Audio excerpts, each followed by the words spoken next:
السلام علیکم ورحمۃ اللہ وبرکاتہ۔ ان الحمد للہ نحمدہ ونستعینہ۔ اللہم صلی علی محمد وعلی آل محمد کما صلیت علی ابراہیم وعلی آل ابراہیم انک حمید مجید۔ اللہم بارک علی محمد وعلی آل محمد کما بارکت علی ابراہیم وعلی آل ابراہیم انک حمید مجید۔ رب اشرح لی صدری ویسر لی امری واحلل عقدۃ من لسانی یفقہوا قولی۔ اعوذ باللہ من الشیطان الرجیم، بسم اللہ الرحمن الرحیم۔ قد کان لکم آیۃ فی فئتین التقطا، فئۃ تقاتل فی سبیل اللہ واخری کافرۃ یرونہم مثلیہم رأی العین، واللہ یؤید بنصرہ من یشاء، ان فی ذلک لعبرۃ لأولی الابصار۔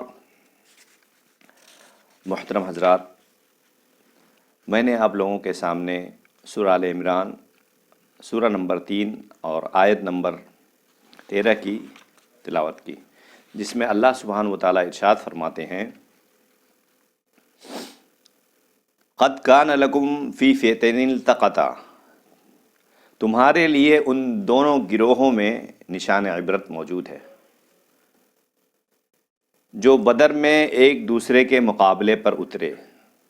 قد کان لکم آیتن، یقیناً گارنٹی کے ساتھ تمہارے لیے نشان عبرت موجود ہے، فئتین التقطا، ان دو گروہوں میں جو ایک دوسرے کے مقابلے پر اترے۔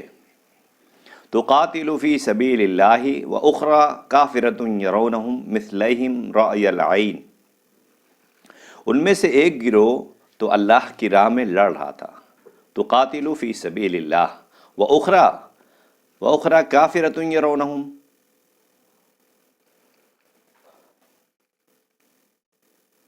ان میں سے ایک گروہ تو اللہ کی راہ میں لڑ رہا تھا اور دوسرا گروہ کافر تھا، ناشکرا تھا، ہٹ دھرم تھا، انکار کرنے والا تھا، جو ظاہری آنکھوں سے مسلمانوں کو اپنے سے دو چند دیکھ رہا تھا۔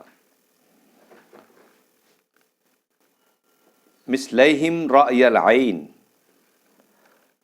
واللہ یؤید بنصرہ من یشاء، مگر اللہ تو اپنی مدد سے اس کی تائید کرتا ہے جس کی وہ چاہتا ہے۔ واللہ یؤید بنصرہ من یشاء، اور اللہ سبحانہ و تعالیٰ اپنی مدد سے اس کی تائید کرتا ہے جس کے لیے چاہتا ہے۔ یہ مطلب ہوا واللہ یؤید بنصرہ من یشاء، ان فی ذلک لعبرۃ لأولی الابصار، اس میں، اس واقعے میں بھی صاحب نظر کے لیے سامان عبرت موجود ہے۔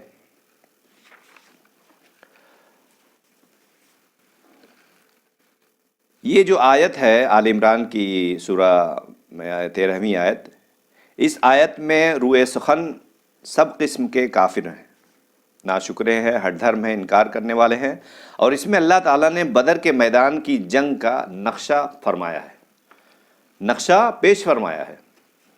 مسلمان تعداد میں تہائی سے کم تھے، 1/3 سے بھی کم تھے، 313 اور بعینہ وہی تعداد تھی جو طالوت کی لشکر میں تھی، بالکل وہی تعداد تھی 313 کی جو طالوت کے لشکر میں تھی، جبکہ مشرکین مکہ کی تعداد 1000 تھی۔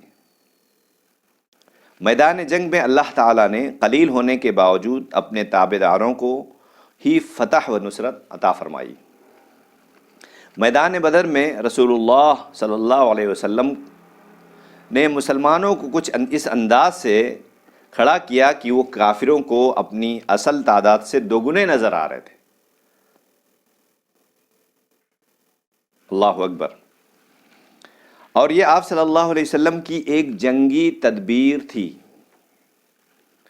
اگرچہ مسلمان تعداد، اسلحہ، جنگ اور سامان خوراک، اگرچہ مسلمان تعداد، اسلحہ، جنگ اور سامان خوراک ہر لحاظ سے کافروں کے مقابلہ میں کمزور تھے،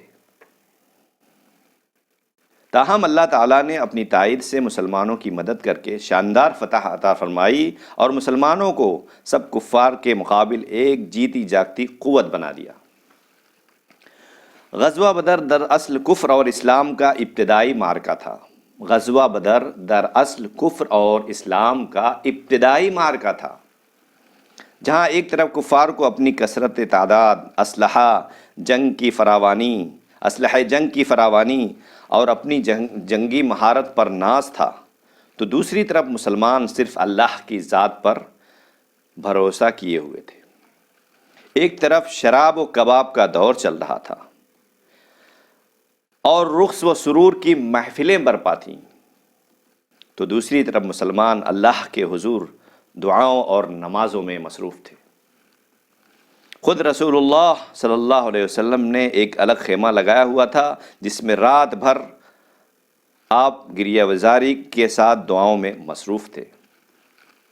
حضرت ابو بکر صدیق رضی اللہ عنہ خیمہ میں تشریف لائے اور آپ صلی اللہ علیہ وسلم کی حالت دیکھ کر کہا، اب بس کیجئے۔ آپ صلی اللہ علیہ وسلم نے دعا مانگنے میں انتہا کر دی۔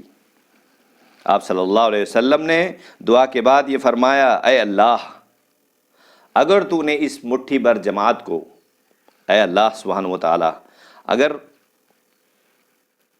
تو نے اس مٹھی بھر جماعت کو آج ختم کر دیا تو قیامت تک تیرا کوئی پرستار عبادت کرنے والا باقی نہ رہے گا۔ یہ دعائیں مانگ جب آپ صلی اللہ علیہ وسلم خیر سے باہر نکلے تو آپ صلی اللہ علیہ وسلم کے چہرے پر اطمینان تھا، اطمینان کے آثار نمایاں تھے، اور اللہ کی طرف سے آپ کو فتح کی بشارت مل چکی تھی۔ بخاری کتاب التفسیر۔ سیہزم الجمع ویولون الدبر۔ میدان بدر ایک ریگ زار میدان تھا، یعنی یہ آپ کے رمل بالو کا ایک میدان تھا، مگر کافروں نے پہلے پہنچ کر ایک پکی زمین پر قبضہ جما لیا تھا، اور مسلمانوں کے پڑاؤ کے لیے سوائے ریتیلے میدان کے کچھ نہ تھا۔ اب اللہ کی تائید مسلمانوں کو یوں شامل ہوئی کہ ہوا چل پڑی جس کا رخ کفار کی لشکر کی طرف تھا، ریت اڑا اڑا کر ان کے ذب و حالی کا باعث بنی۔ پھر اس کے بعد بارش ہو گئی تو کفار کے پڑاؤ میں پھسلن بن گئی، اور مسلمانوں کے پاؤں پھسلنے کے بجائے جمنے لگے۔ تیسری تائید الہی یہ تھی کہ اللہ نے مسلمانوں کے دلوں میں سکون و اطمینان نازل فرمایا، اور پورے صبر و ثبات کے ساتھ کفار کے مقابلہ میں جم گئے۔ اور چوتھی تائید یہ تھی کہ اللہ نے فرشتے بھیج کر، یہ بات یاد رکھنی چاہیے، اللہ نے فرشتے بھیج کر مسلمانوں کو سہارا دیا۔ اس پہ در پہ تائید الہی کی وجہ سے مسلمانوں کو فتح عظیم حاصل ہوئی اور کفر کی کمر ٹوٹ گئی۔ یہ بات یاد رکھنی چاہیے کہ اللہ کی تائید صرف اصحاب بدر کے لیے مخصوص نہ تھی۔ یہ بات یاد رکھنی چاہیے کہ اللہ سبحانہ و تعالیٰ کی مدد صرف اصحاب بدر کے ساتھ مخصوص نہیں تھی۔ اس سے پہلے بھی اللہ نے اپنے بندوں کی ایسی ہی تائید فرمائی، اور بعد میں بھی اور آئندہ بھی کرتا رہے گا سبحانہ و تعالی۔ شرط صرف یہ ہے کہ مسلمان خالصۃ اللہ کی عبادت گزار اور صرف اسی پر بھروسہ کرے، صرف اللہ کی عبادت کرے اور اسی پر بھروسہ کرے۔ جیسا کہ کسی شاعر نے کہا ہے، فضائے بدر پیدا کر کے فرشتے تیری نصرت کو، فضائے بدر پیدا کر کے فرشتے تیری نصرت کو، اتر سکتے ہیں گردوں سے قطار اندر قطار اب بھی۔